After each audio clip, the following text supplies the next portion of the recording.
Right, it's your Geordie Journos. It is sunny, windy. St James's Park, of course, we're not in South Korea, as we've stated on previous videos. We wish we were there. We haven't missed a massive amount on the field, but a fair bit amount of stuff off the field. So what we'll do in the first half of this one, as long as we don't get blown away and we're squinting through this video, but we just thought we'd get on with it. We'll talk a little bit about the game itself when Newcastle United drew 1-1. Goal from Harvey Barnes, equaliser after, who got the first one? Brennan Johnson. Brennan Johnson, yeah, after what I thought was a bit of a Jacob Murphy error. 1-1 over in Seoul. So we'll start on that one, Jordan. What were your main takeaways from the conversation that happened over in South Korea the other day? Yeah, I thought Newcastle were much improved, certainly based off what we've seen in midweek against Team K-League. Second half I thought were probably the better team. I don't think too many teams created too many chances in the second half. But I thought they were much improved, which is what you want to see. I think, again, I've always said, and I know you sort of maybe have a slightly different view on this, but for me results in pre-season don't matter, but I do like to see good performances, and having not won a game in pre-season yet, it was important Newcastle did show something today, and I thought they did. Obviously Anthony Gordon leading the line, I thought he was probably my standout man, to be honest, but again it goes back to the sort of the question of how desperate they are for a striker, having him leading the line. But just on his performance, I just think out of all of the players that I've seen in pre-season, I think he looks the sharpest and the most ready, and looks like a player that's determined to do well again this season, which is good to see, because he's done an interview with Craig Open, the Chronicle over there. Anthony Gordon sort of was honest about his back end of last season and last summer as well, obviously the Liverpool speculation, etc. I do think it obviously, as he said himself, took a massive toll on him, and we didn't see the real Anthony Gordon last year, whereas I sensed by his words in those interviews that he is determined. I think he showed that today as well in his performance. Again, he's a striker. He's not a striker. He's not a striker, but I think he led the line relatively well today. I think he had a couple of chances, maybe should have scored, but in terms of movement, running out wide, etc., I thought he done really well. I think he looks fit, which for me is really encouraging. He looks fit, sharp, hungry. I think he took a little bit of criticism from some fans for his last game, but I thought, even though nothing came off from him, I thought he was probably the sharpest looking of all the front players. It was the same as Celtic as well. I think fans criticise him at Celtic, but it was in a sort of poor performance. He was the one that wanted to show a bit of aggression and get stuck in, and I like seeing that when, again, it's only pre-season, but when your teams are performing very well, it's determination and a bit of fight and hunger to do something and create something. So no, I full credit to him. I think he's really good, and I say out of all the players, I think he looks the most ready. I thought there was a little bit more about them today. I thought they struggled for that first period, and I remember saying to you, they're not really getting the passes and the sequences, etc., all that kind of thing into play. But then, literally, as I was talking to you about that when we were watching the game, they put together probably the move of the match. Really, really good. They looked a little bit devoid of ideas previous to that, but the little sequence of moving it into Bruno and him and Joelinton showing a little bit and getting it out to Gordon, out to Barnes, and it was a great finish. But no, I like what I saw from Anthony Gordon. I like what I saw from Bruno Guimaraes as well. I like to see that bit fight. And yeah, look, there was that. The South American boys, they don't like each other, do they? They never like each other. No. Just good job it was a friendly, but I like to see that. Yeah. I like it. When Villar's not there, you're quite happy. Exactly. I think Bruno knew that as well, because obviously the incident that we're talking about was he's literally grabbed Christian around the neck. Yeah. He sent a bit of body between him and he grabbed him. He deserved it, him. Yeah. He does. He does, doesn't he? He gives it, he should be able to take it. He's a nasty bugger, but it's at Brazil, Argentina, isn't it? They can't stand each other, all of them. Yeah, but Joelinton bodied a couple of people today as well, standard, I suppose. Elbows also. Elbowed, was it Archie Gray? Archie Gray. He was excellent, by the way. I thought he was incredible. Meant to sort of like number 8, wasn't he? Looks like the type of number 8 Newcastle United could do with. Well, he was playing centre half last year when he was, and so it was wasted really. But they needed it. Was a needs must, wasn't it? But no, I thought the 3 standout players on the pitch were those 3. I thought Anthony Gordon, for all the iron product isn't always there with Anthony Gordon, but when he's a hungry Anthony Gordon like he was a year or so ago, there's not many better. Not with that speed that he possesses. Bit of nastiness as well. It's just I've never really gone in on him when a lot of people have. I've always said just stick by him. He's a good player. He will come good, and I believe he will be really good for Newcastle United this season. And let's be brutally honest, he's going to be playing centre forward if things continue the way they are, which we'll talk a little bit more about in the second half of the show. A bit more about the transfers, Alexander Isak, Benjamin Sesko, etc.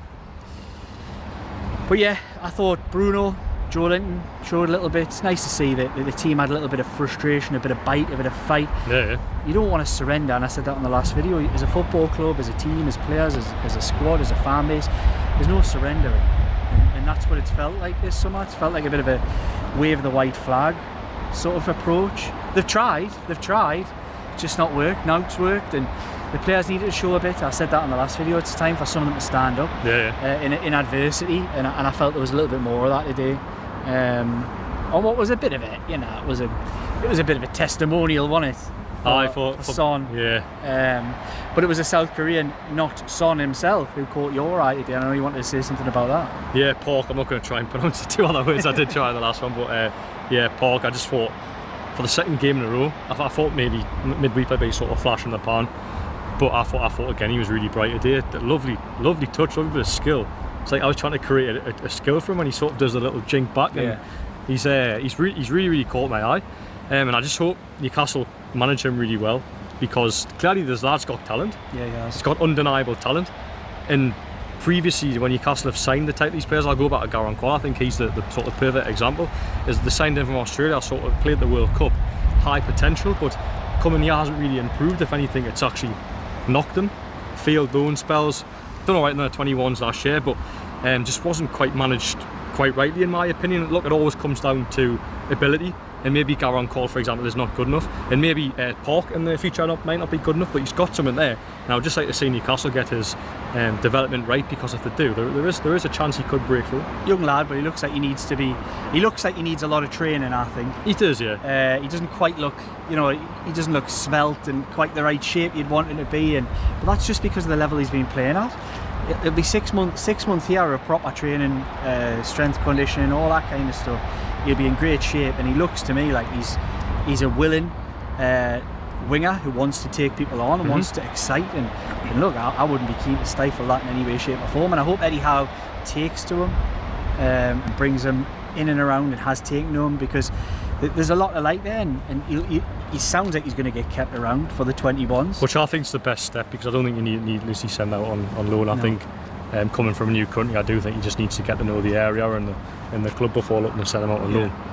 But as I say, I think he would have surprised a few at Newcastle United, and Eddie Howe, I don't think you would have expected that from a player. I think he's came on, and I say it's not easy, he's actually made a real impression, to the point where me and you were talking about him, so big credit to him. Obviously I'm not saying he's Premier League ready now, but I just hope they can manage him rightly, and maybe in a couple of years he might be ready to make an impact. But no, he's honestly, he's got proper ability. I always say with players, you can see it sort of probably in the first 10 minutes of watching him, he's got raw ability.